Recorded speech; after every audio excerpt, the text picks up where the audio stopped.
అయితే ఈ వారం మీ గోచార గ్రహగతులు కనుక చూసుకున్నట్లయితే స్వల్ప అనుకూలతలు కనపడుతున్నాయి. ఏ పని ఎవరి చేత చేయించాలో, ఎప్పుడు ఏ పని చేయాలో బాగా అర్థమవుతుంది మీకు.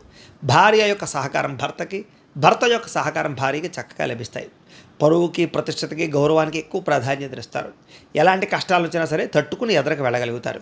ప్రశాంతంగా ఒంటరిగా కాలం గడపడంతో పాటుగా మంచి నిర్ణయాలు తీసుకోగలుగుతారు.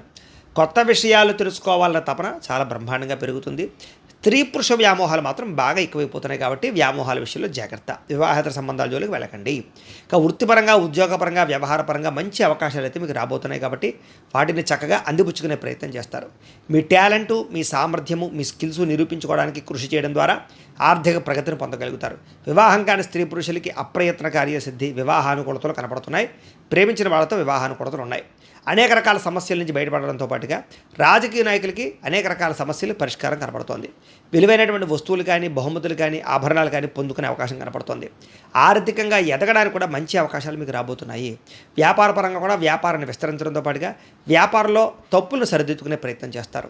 నూతన వైద్య విధానాల ద్వారా ఆరోగ్యాన్ని మెరుగుపరుచుకోవడము, వ్యాయామాలు చేయడము, భవిష్యత్తు గురించి పెట్టుబడులు పెట్టడం చేసే అవకాశాలు ఉన్నాయి. అలాగే అభివృద్ధి గురించి, మీ భవిష్యత్తు గురించి బాగా కృషి చేస్తారు.